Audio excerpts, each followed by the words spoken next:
ومن أحسن قولا ممن دعا إلى الله وعمل صالحا وقال إنني من المسلمين. السلام عليكم ورحمة الله وبركاته. بسم الله الرحمن الرحيم. الحمد لله رب العالمين والصلاة والسلام على سيد المرسلين نبينا محمد وعلى آله وصحبه أجمعين وبعد. সম্মানিত শ্রোতা দর্শক মণ্ডলী, আল্লাহ রাব্বুল আলামিনের প্রশংসা এবং প্রিয় নবী সাল্লাল্লাহু আলাইহি সাল্লামের উপর সালাত ও সালামের পর আজ সোমবার 26শে জামাদুল আউয়াল 1447 হিজরি মোতাবেক 17ই নভেম্বর 2025 আমাদের সাপ্তাহিক প্রশ্নোত্তর পর্ব নম্বর 112। 10টি প্রশ্ন রয়েছে বিভিন্ন দেশ থেকে আসা। ইনশাআল্লাহ তাআলা আমরা সংক্ষেপে সেগুলির উত্তর দেওয়ার চেষ্টা করব। আল্লাহ রাব্বুল আলামিন যেন তৌফিক দান করেন। প্রথম প্রশ্ন করেছেন, আসসালামু আলাইকুম শেখ। ওয়ালাইকুম আসসালাম। আমি আপনার দার্স শুনি আলহামদুলিল্লাহ, সেখান থেকে নাম্বার নিয়েছি প্রশ্ন করার জন্য। বিয়ের সময় যে কাবিন নামা ধরা হয় সেটা যদি বাকি থাকে বা না দেওয়া হয় স্ত্রীকে, এবং স্ত্রী যদি সেটা পুরোপুরি মাফ করে দেয় তাহলে কি জায়েজ আছে? এবং এই কাবিন নামার টাকা স্বামী না দিলে কি হজ বা ওমরা করা জায়েজ হবে? মোহরের টাকা, যাকে কাবিন নামা বলছেন, এই টাকা আপনার তার সাথে ওয়াদা করেছেন যে আপনি দেবেন। আর ওয়াদা পূরণ করা হচ্ছে মুমিনের বৈশিষ্ট্য। পক্ষান্তরে ওয়াদা খেলাফি করা হচ্ছে মুনাফিকের চরিত্র। আল্লাহ যে কোনো রকমের মুনাফিকি থেকে আল্লাহ প্রতিটি মুসলিম ভাই বোনদের হেফাজত করুন। সেটা আকীদার মুনাফিক হোক, যেটা স্থায়ী জাহান্নামী বানাবে, কাফের বানিয়ে দেবে, অথবা আমলের মুনাফিক হোক, যেমন ওয়াদা খেলাফি করা, অশ্লীল কথাবার্তা বলা, মিথ্যা কথা বলা ইত্যাদি। এগুলি হচ্ছে আমলের মুনাফিক, কর্মগত নেফাক। তো এই জন্য ওয়াদা পূরণ করবেন। ওয়াউফু বিল আহদ, আল্লাহ বলছেন। জি, ইয়া আইয়ুহাল্লাযীনা আমানু আউফু বিল উকুদ, সূরা মায়দার প্রথম আয়াত। তোমরা তোমাদের চুক্তি যা কিছু হয়ে থাকে যে কোনো পর্যায়ের সেগুলি পূর্ণ করো। জি, আল্লাহ রাব্বুল আলামিন আরো বলেছেন, ওয়াউফু বিল আহদি ইন্নাল আহদা কানা মাসউলা, তোমার ওয়াদা পূরণ করো, সে সম্পর্কে তোমরা জিজ্ঞাসিত হবে, আল্লাহর কাছে জবাব দিতে হবে। সুতরাং আপনার সাধ্যে যদি থাকে যে এই কাবিনের টাকা, মোহরের টাকা আপনি দিতে পারবেন, তাহলে অবশ্যই দেবেন। কারণ এটি আপনার উপর দায়ন হয়ে আছে, ঋণ। নগদ দেওয়াই সুন্নত ছিল, আপনি সুন্নত খেলাফ ধার বাকি করেছেন ফুকাহাদের ফতোয়ার ভিত্তিতে, কিন্তু আপনাকে এই ঋণ পরিশোধ করতে হবে, এটি ফরজ আপনার কাজ। হজ ওমরা করার আগে এর গুরুত্ব দিতে হবে, কর্জা আদায় করার। আপনি এখানে হজ উমরা করতে চাইছেন আর এদিকে আপনি মহারানা দেবেন না, মাফের আশা করছে স্ত্রীর কাছে, এটি সৎ মানুষের পরিচয় না। যদি আপনার অন্তরে সততা থাকে আপনার স্ত্রীর ক্ষেত্রে এবং তার হিতাকাঙ্ক্ষী হন, তো তার ন্যায্য হক আদায় করে দেবেন। জি, আল্লাহ হেদায়েত দান করুন। তবে কেউ যদি অভাবী হয়, দিতে পারছে না, কোনো রকম করে সংসার চালাচ্ছে, আর স্ত্রী যদি স্বতঃস্ফূর্তভাবে ক্ষমা করে দেয়, তাহলে কোনো অসুবিধা নেই। 2 নম্বর প্রশ্ন বলছেন, আসসালামু আলাইকুম শেখ। ওয়ালাইকুম আসসালাম। বাণিজ্যিক ব্যাংকগুলোর মধ্যে এখন শরিয়া বোর্ড চালু করা হয়েছে। এরা অনেক চতুর, এরা সব রকমের কাস্টমারকে ধরে রাখতে চায়। জি, এদের চালাকির অনিষ্ট থেকে আপনি নিজেকে বাঁচাবেন। যার মধ্যে টাকা ফিক্সড ডিপোজিট রাখে এবং তারা সেই টাকা ব্যবসার খাতে বিনিয়োগ করে, যে মুনাফা আছে তা সুদ হিসাবে গণ্য হবে কি, তারা সবসময় মুনাফা দেয়, কখনো লস দেখায় না। ব্যবসা কি এমন হয় যে ব্যবসাতে সবসময় লাভই হবে, লস হয় না? তাহলে বোঝা গেল যে এরা হচ্ছে সুদী প্রতিষ্ঠান, কিন্তু জানে যে মুসলিম দেশের এগুলি ব্যাংক, আর মুসলিম দেশে কিছু ভালো মানুষ হালাল খায়, হারাম থেকে বেঁচে থাকে, হারাম খেতে চায় না, সুদী প্রতিষ্ঠান, সুদী ব্যাংকের সাথে লেনদেন করতে চায় না। সেজন্য ওই কাস্টমারগুলোকে হাতে রাখার জন্য এই চালাকির অবৈধ পথ অবলম্বন করেছে। এরা মিথ্যুক। জি, সুতরাং এদের সাথে কোনো রকম লেনদেন করা জায়েজ নয়, কারণ এদের কারবারই হচ্ছে সুদের। যদিও তারা লাভ লস বলে, তবুও একটি পাপের প্রতিষ্ঠানের সাথে সহযোগিতা করা কোনো মুসলিমের জন্য জায়েজ নয়। সুতরাং এটা অনেক আগে শুনেছিলাম যে পাকিস্তানে ব্যাংক আছে, যে ব্যাংকগুলিতে দুটো সিস্টেম আছে। এটা হয়তো নতুন বাংলাদেশে চালু হয়েছে, অনেক আগে শুনেছিলাম, আজকের থেকে 25-30 বছর আগে। একটা হচ্ছে সুদি সিস্টেমে আপনি টাকা রাখতে পারেন, আর একটা হচ্ছে প্রফিট অ্যান্ড লস। জি, লাভ লসের শরিকের শর্তে আপনি তাতে টাকা রাখতে পারেন।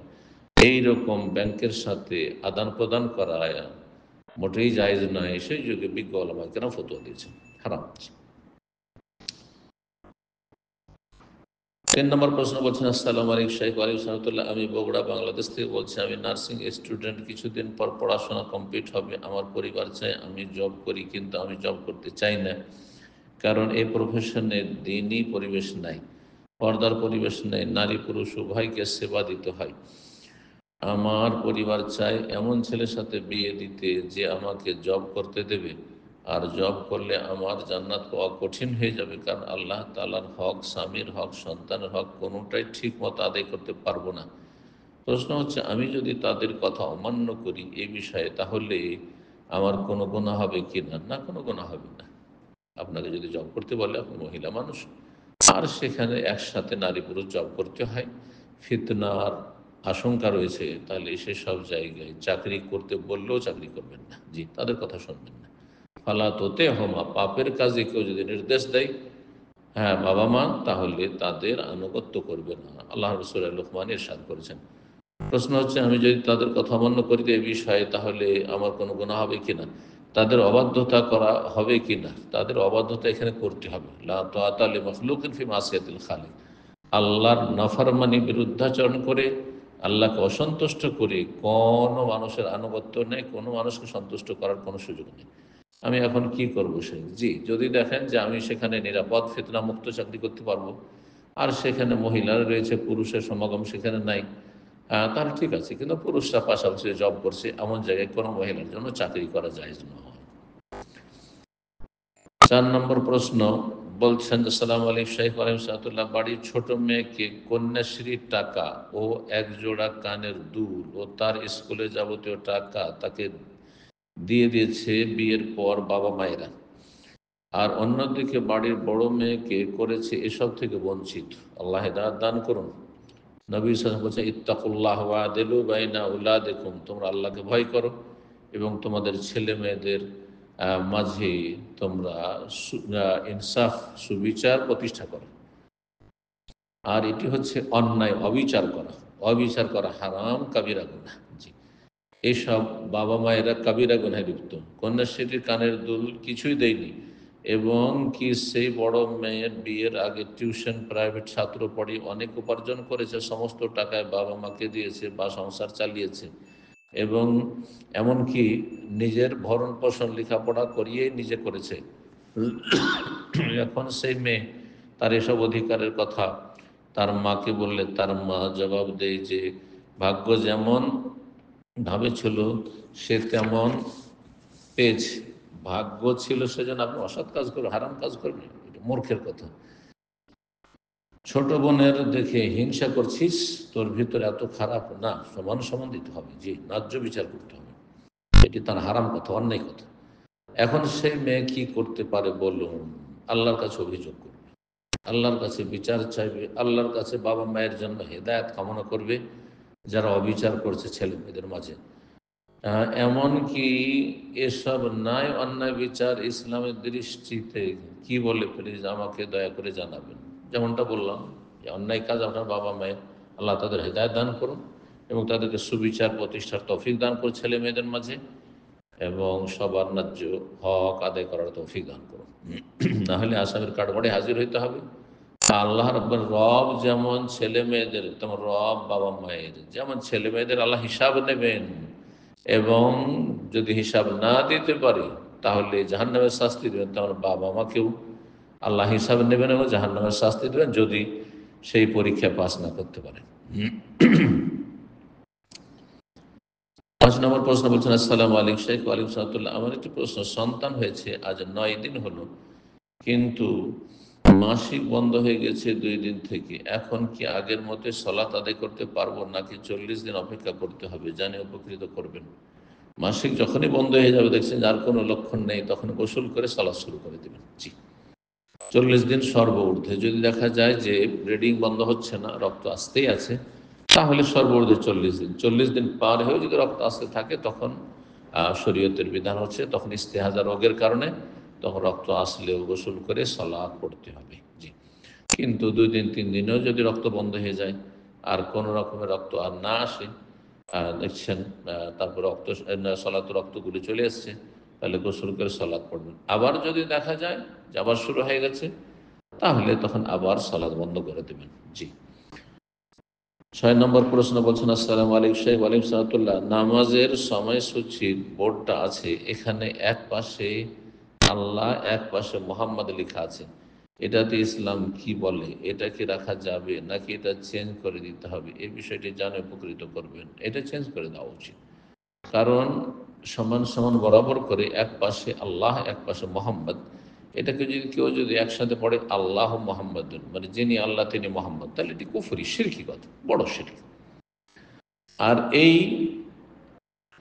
ভ্রম হতে পারে মানুষের, এরকম ধরনের ভুল হতে পারে, কারণ অধিকাংশ মানুষ ইসলামের সেই আকীদা সম্পর্কে জ্ঞান রাখে না। তারা শিরক, কুফরি, বেদাত এগুলো বুঝে না, যার ফলে যেখানে শিরকি ধারণার সম্ভাবনা রয়েছে সেটাকে অবশ্যই পরিবর্তন করে দিতে হবে। জি, পূর্ণাঙ্গ বাক্য লা ইলাহা ইল্লাল্লাহ লিখবে আর মুহাম্মাদুর রাসূলুল্লাহ লিখবে, তাহলে ঠিক আছে। জি,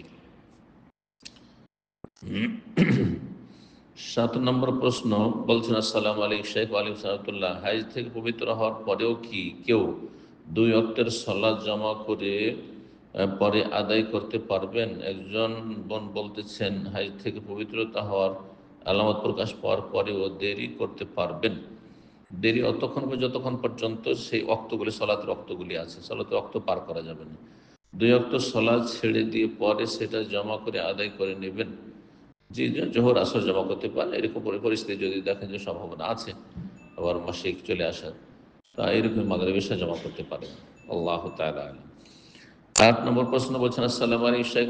ইমাম ভুল করে শেষ বৈঠকে না বসে দাঁড়িয়ে গেছে, পেছন থেকে একজন মুক্তাদি সতর্ক করলে এবং বসার জন্য বারবার তাসবিহ পড়ছে, ইমামের স্মরণ হওয়ার পরেও যদি না বসে, তাহলে কি তার সালাত বাতিল হবে? না, বাতিল হবে না, সে পঞ্চম রাকাত বাতিল হবে। এক্ষেত্রে মুক্তাদির সালাত ছেড়ে দেবে নাকি বাতিল জেনে অনুসরণ করবে? বসে থাকবেন।